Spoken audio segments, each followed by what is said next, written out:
ये जो हाईवेज बन रहे हैं, इसमें आपका क्या जाता है दूसरी जगह पर? आप इसको सोच करके देखिए। आपका उत्पादन नहीं जा रहा है यहाँ पर।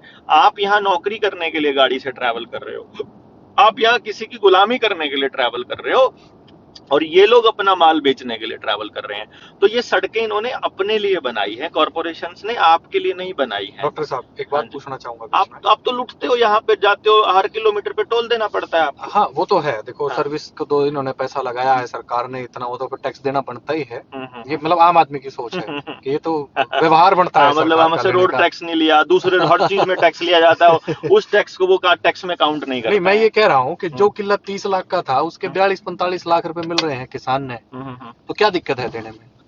देखो, वो 30 लाख रुपए का था ना जिस टाइम पर, उस टाइम पर रुपए की कीमत देखो आप क्या थी, रुपए की परचेजिंग पावर क्या थी। हम्म उस जो किला था, आप थोड़ा सा दिमाग लगाओ, उसी किले में अनाज उतना ही होता है आज भी। हम्म आप देखो ना, मतलब पहले अगर 40 मन होता था तो 45 मन हो जाएगा ज्यादा ज्यादा। ये हम्म थोड़ी है कि भाई 45 था तो 50 मन हो जाएगा। हम्म ऐसा नहीं है ना कि अनलिमिटेड ग्रोथ हुई हो। हम्म लेकिन मतलब कहने का मतलब ये था कि आपका जो पैसा था, हम्म पहले अगर वो किला 2 लाख का था किसी टाइम पर, हम्म आज वो 50 लाख का अगर किला हो गया, हम्म तो मेरा मानना ये है मेरे भाई कि वो जो 50 लाख रुपए हैं उसकी परचेजिंग पावर आज इतनी हो गई है जो मारे कभी 2 लाख की होया करती। हम्म इसको ये से समझो आप, मतलब इस समझ को डेवलप करना पड़ेगा आपको कि वो किला 50 लाख का नहीं हुआ है।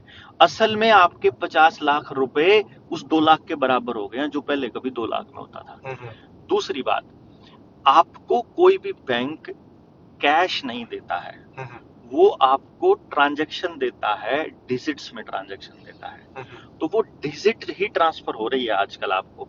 आपकी जमीन के बदले आपको कंप्यूटर की डिजिट दी जा रही हैं, और इन डिजिट्स में आपकी असली प्रॉपर्टी को लिया जा रहा है। इसको समझिए, एक बार जमीन चली गई, वापस जमीन नहीं मिलने वाली आपको।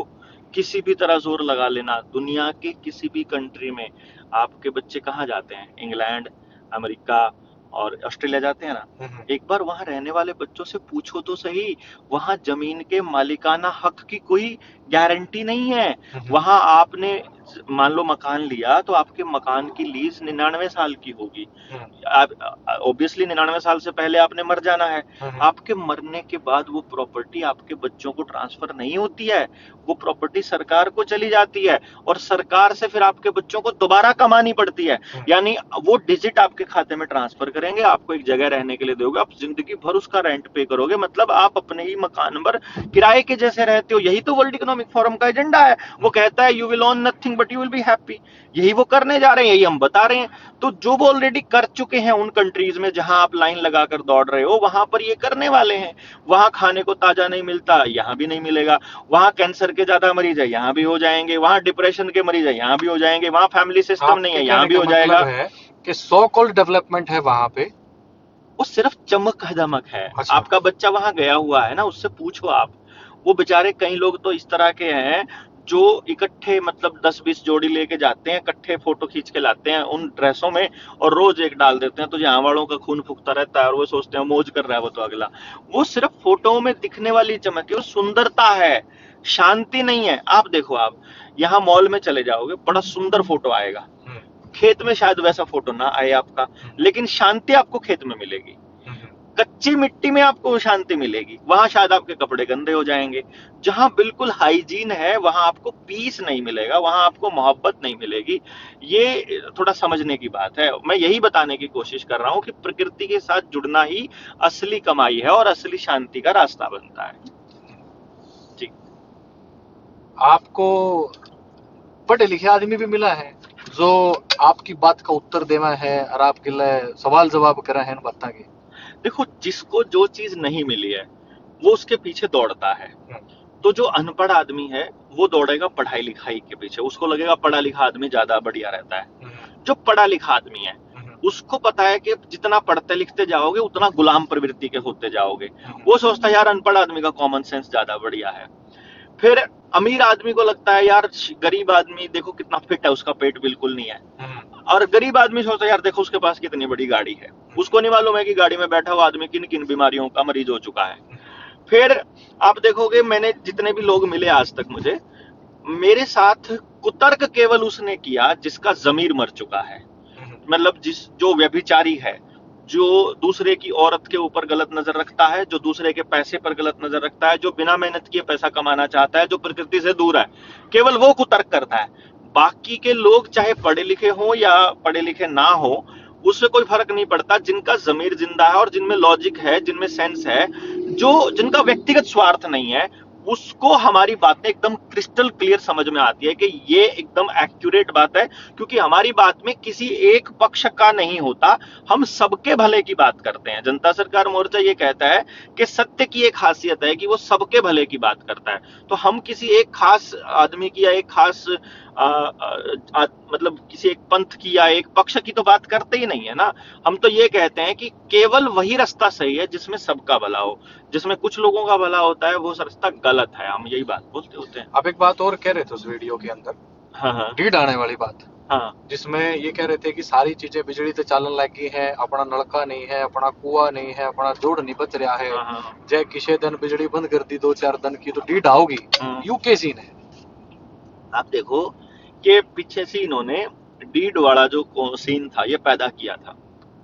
आप को पहले घरों में कैद कर दिया और फिर उसके बाद बोला कि ये फलानी डोज लगवा के जाना पड़ेगा आपको, उसके बाद उसका सर्टिफिकेट दिखाना पड़ेगा, अगर वो नहीं दिखाओगे तो आपको बाहर नहीं निकलने दिया जाएगा। अब आदमी के सारे काम बाहर के कर दिए। अगर वो अपने खेत का खेती से जुड़ा होता ना, की जरूरत थी नौकरी पर जाने की, दुकान खोलने की, बिजनेस करने की, फ्लैट पर जाने की, कोई टेंशन नहीं थी उसने बाहर जाने की, लेकिन उसके सारे काम बाजार से जोड़ दिए। तो अब उसको अपने बच्चों को रोटी खिलानी है, उसके लिए मोबाइल लाना है, उसके लिए, क्योंकि सिलेबस भी सारा ऑनलाइन चल रहा था, उसके लिए किताबें लेके आनी है, तो उसको पैसा कमाना पड़ेगा। सेविंग थी वो तो थोड़ी थोड़ी धीरे धीरे खत्म हो जाती है। आम जो इंसान होते हैं, हमारे मिडिल क्लास लोगों के पास इतना पैसा नहीं रहता है इकट्ठा सेविंग में। बैंक भी बंद थे, बैंकों में भी नहीं जा सकते, तो ऑनलाइन ही ट्रांजेक्शन करना पड़ता था। ऑनलाइन नहीं है ट्रांजेक्शन तो आपको मेहनत करनी पड़ेगी, बाहर आना पड़ेगा। बाहर आने के लिए आपको हाजिरी नहीं लगाने देंगे, आपको राशन नहीं मिलेगा कोटे से, आपको आपका ये नहीं होगा, मतलब तनख्वाह नहीं मिलेगी, पेंशन नहीं मिलेगी, बस में नहीं चढ़ने देंगे, बाजार में नहीं जा सकते, मंडी में नहीं जा सकते, दुकान नहीं खोल सकते, ये सब बातें उन्होंने कही। इसका मतलब ये हुआ उन्होंने आदमी को कंट्रोल करके एक बार ट्राई किया कि देखता हूं तुम हमारी मर्जी के बिना कैसे काम करता है। तो ये उन्होंने करा है पहले। उन्होंने ना, मैं पहले ये कह रहा था जब उस टाइम पे लोग बेवकूफ बोल रहे थे, लेकिन अभी उन्होंने किया। करने के बाद में अब ये हो गया। अब अगली बार के लिए उन्होंने प्लान किया कि एक काम करते हैं, एक जगह से कंट्रोल करते हैं सारी चीजों को।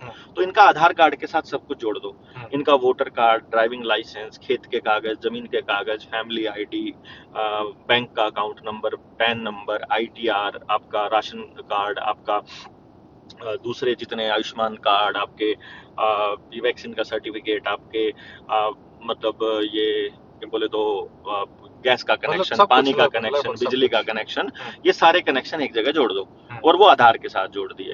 अब आपको अगली बार जब लपेटना होगा तो इनको केवल एक ही काम करना है कि आपका आधार कार्ड बैन कर दो और फिर उसके बाद आपकी सारी सर्विसेज बंद हो जाएंगी। तो बिजली अब आपके पास, पानी अब आपके पास अपना नहीं है। मान लो बिजली नहीं आई 10 दिन तक, कोई बात नहीं, अपना नलके से हाथ तक पानी काट लेंगे भाई, कोई बात नहीं। लेकिन आपका तो पानी का तो लेवल इन्होंने नीचे जानबूझ के पानी खराब करके इन्होंने वाटर लेवल खत्म कर दिया। इसी तरीके से दूसरी चीजें हैं, मतलब आप अनाज बीज आपके पास अपना नहीं बचा, पानी का बीज आपके पास अपना नहीं बचा, और आदमी का बीज भी खत्म हो रहा है धीरे धीरे। तो मतलब हर चीज को आधार के साथ जोड़ के कल को आने वाले टाइम में आपको कंट्रोल करने के लिए इनको इतना ही तो कहना है कि आपका आधार बंद है, पहले चौथी डोज लगवा के आओ, उसके बाद खुलेगा, फिर क्या करोगे आप? फोन भी बंद, बैंक भी बंद, सब कुछ है, राशन भी बंद, सब कुछ है, एवरीथिंग। गरीब हो, अमीर हो, नौकरी वाला हो, कोई भी हो, जो गुलामी करेगा वो जिएगा। मैं कई बार सोचा करूं, ये जो किसान आंदोलन चल रहा था, ये 1.5 साल चल रहा था, हाँ। ये शायद इसलिए चल पड़ा क्योंकि अभी तक लगभग सारे आधार कार्ड से कनेक्टेड नहीं थे। हाँ। और कैश में लेन देन कर पा रहे थे। जब कैश में लेन देन बंद हो जाए और आधार कार्ड से सारी सुविधाएं कनेक्ट हो जाए तो एक क्लिक पे रगड़े जाएंगे सारे। अब देखो, मान लो आंदोलन में जितने लोग गए हुए हैं उन सब की लोकेशन ली मोबाइल की, वो मोबाइल किस आधार कार्ड के साथ जुड़े हुए हैं वो देखा, बिल्कुल पता वहीं पे लग खड़े जाएगा। खड़े 1 सेकंड हाँ, से पहले, और बिल्कुल। सबके आधार पैन उसी नहीं, टाइम। कैमरे लग रहे हैं, घर फोटो पहचान लेंगे। फोटो से नहीं पहचान में आते, मान लो हाँ, हाँ, वो लोकेशन तो है ना मोबाइल की। बिल्कुल। अगर आप उस एरिया के अंदर हो तो आपका आधार बंद, आपका आधार बंद तो आप सारी घर सुविधाएं आ जाओगे, तब तक तो आपकी सारी सेवाएं आपकी नहीं, पूरी फैमिली की बंद। और ये अभी तेलंगाना में कांग्रेस को सरकार दी, मान लो इन्होंने। इसीलिए आधार कार्ड के बाद फैमिली आईडी का प्रयोजन था कि सबके बंद इकट्ठे हो जाएं। मैंने अभी ना आपको एक फोटो भेजा था जी जी। तेलंगाना के ऊपर, तेलंगाना वाली पे अलग वीडियो बनाएंगे अपन। तेलंगाना में कांग्रेस को सरकार दी इन्होंने, बाकी जगह बीजेपी दी।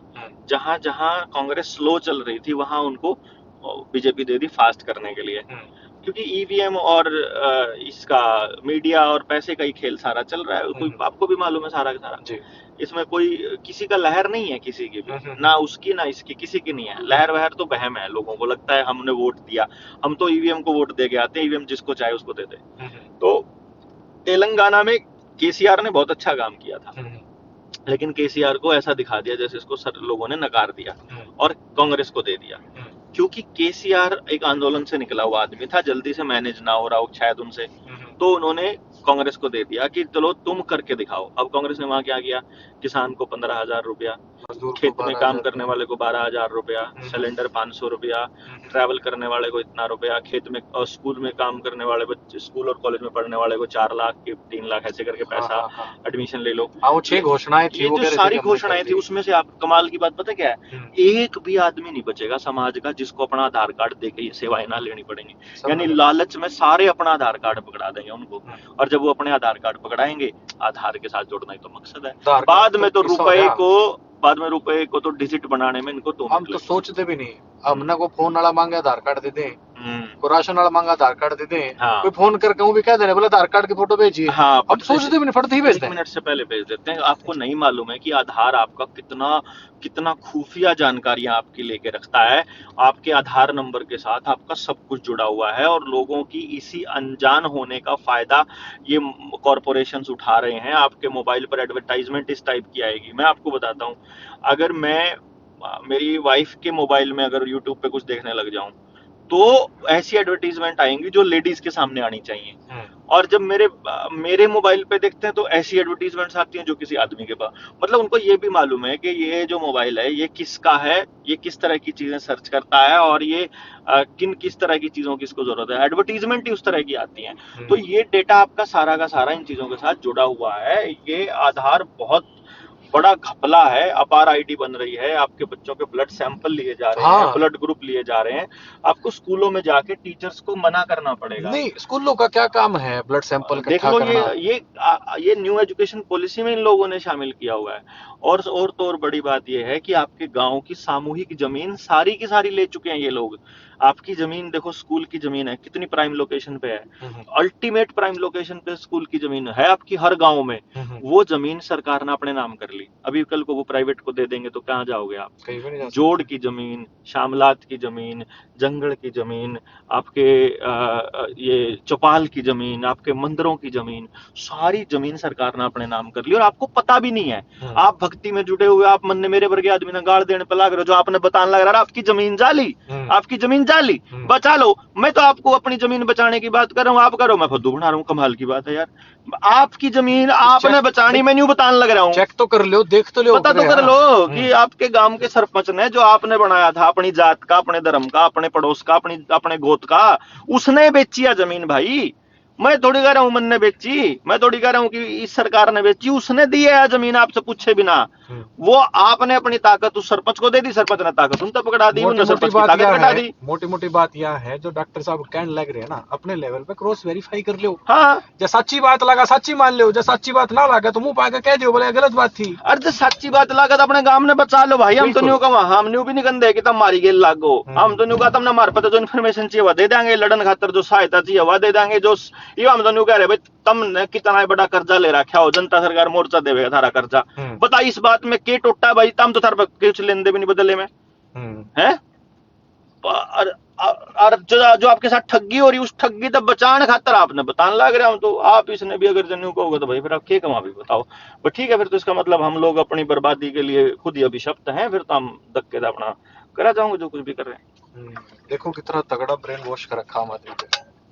तर्क भी लगाना नहीं चाहते, सोचना भी नहीं चाहते कि एक तरफ से वो तुम्हें फायदा दिखा करके तुम्हारी चीजों को हड़प रहे हैं। देखो ये अचानक से नहीं है अंकुश भाई, ये हमारे एजुकेशन सिस्टम में है। आपका आपके स्कूल में जो आपका बच्चा जा रहा है ना, उसको ऐसी शिक्षा दी जाएगी। ये 18वीं शताब्दी में उन लोगों ने पर्शिया से स्टार्ट किया था कि ऐसी शिक्षा दो जिसमें सिर्फ गणित, जोड़ घटा गुणा भाग, पढ़ना लिखना, बस, इससे फालतू नहीं, तर्क शक्ति ना हो। अभी देखो आपके बच्चे का कैसी कैसी शिक्षा है, किताब तबार लिख दिया तो नंबर नहीं मिलेंगे, मैडम ने जो लिखवा रखा उस तबार लिख दिया तो नंबर नहीं मिलेंगे, मैडम कुछ बोलेगी, मैडम कुछ कह रही है और उसका जवाब जो उल्टा दे दिया तो इंटरनल असेसमेंट में नंबर काट लेगी, प्रैक्टिकल में नंबर काट लेगी। मतलब आप अपनी तर्क शक्ति का, अपनी बुद्धि का इस्तेमाल ना करो, ऐसी शिक्षण व्यवस्था है। और ये योजनाबद्ध है, ये अचानक से नहीं आई है, ये प्लानिंग के तहत आपकी तर्क शक्ति खत्म करने के लिए लाई गई है। आपका भाईचारा तोड़ने के लिए, समाज तोड़ने के लिए, जात पात फैलाने के लिए, धर्म के नाम पर राजनीति करने के लिए ही फैलाई गई है, आपके ऊपर शासन करने के लिए ही लाई गई है। इस शिक्षण व्यवस्था से जब तक आप मुक्ति नहीं करोगे, अपने बच्चे आपको कैसे चाहिए, जब तक इस टाइप की शिक्षण व्यवस्था अपने गांव में स्थापित नहीं करोगे, तब तक बात नहीं बनेगी। और हम तो यही समझा रहे हैं भाई, हम क्या कह रहे हैं। कुछ लोग ये भी सोचा है कि मान लीजिए एक आधे बंदे ने 2-4 ने 50 ने बेरा लायक क्या वहीं के पाड़ फोड़ लेंगे, जरा सारे मरेंगे, हम भी मर जाएंगे भी, और क्या था। ये ज्ञान युद्ध है असल में ना, ये पता लगना ही इसमें सबसे बड़ी बात है। आप एक बात सोचो, अगर पता लगने से कोई खतरा ना होता तो सरकारें मीडिया के ऊपर इतना जबरदस्त अंकुश क्यों लगाती। इतना जबरदस्त कंट्रोल इसीलिए किया इन लोगों ने कि पता लगने के बाद तो लोग उठ ही जाएंगे। हम जैसा आदमी बोलता रहेगा, सरकार पकड़ के रगड़ देगी और उसको अंदर कर देगी, तो शायद वो क्या सोचेंगे, भाई तो अंदर गया, इब तो रहने दो, चुप बैठ जाओ। लेकिन अगर पता लग गया कि यू आदमी आपको जगा रहा था, तो हमारे अंदर जाते ही अगर वो कौम भी निकल के आएगी अपने घरों से, जिनके बारे में तो फैला रखा था कि इनके तो आपस में जूत बज रहा है इनका, तो जिस तरह आई बाप, एक बात देखो, अगर आपने ध्यान हो 96 मतलब 90 के दशक में दयाल सिंह कॉलेज में जो लड़ाइयां बजा कर दी, उसका जो मतलब बजा कर दी वह बड़का की लड़ाई कॉलेज में पढ़ने वालों की, लेकिन फैलाई कर कैसे जाती, रोडों की और जाटों की भी लड़ाई बज रही है। मतलब उस टाइम पे स्पेशल ये बात होया करती कि जब शाह प्रकार बड़ोते का कोई बालक लड़न लग गया तो उसको जाट वर्सेस वो क्या करते, मतलब बड़ोत्ता वर्सेस शाह पर नहीं कमे थे, या फिर बच्चे के साथ लड़ाई हुई न्यू नहीं कमे थे, न्यू कहा करते कि यार जात की लड़ाई बच रही है। ये इस तरीके से ये फैलाया जाता है दोस्तों, इसको समझना पड़ेगा आपको। ये जात की लड़ाई नहीं है, या लड़ाई कौम बचाने की, मतलब इंसानी कौम बचाने की लड़ाई है, और ये इंसानियत बचाने के लिए जनता सरकार मोर्चा लड़ने लग रहा है, उसी के लिए दौड़ रहे हैं भाई साहब हम लोग। तो दोस्तों ये थी बातें वो जो कमेंट में आई हुई थी, बहुत सारे सवाल भाइयों ने पूछे हुए थे, तो मैंने सोचा कि क्रॉस वेरीफाई मैं भी कर लूं और करवा भी दूं। तो कोशिश है कि बहुत सारे आपके दिमाग में आए हुए सवाल मैंने डॉक्टर साहब से पूछे हैं।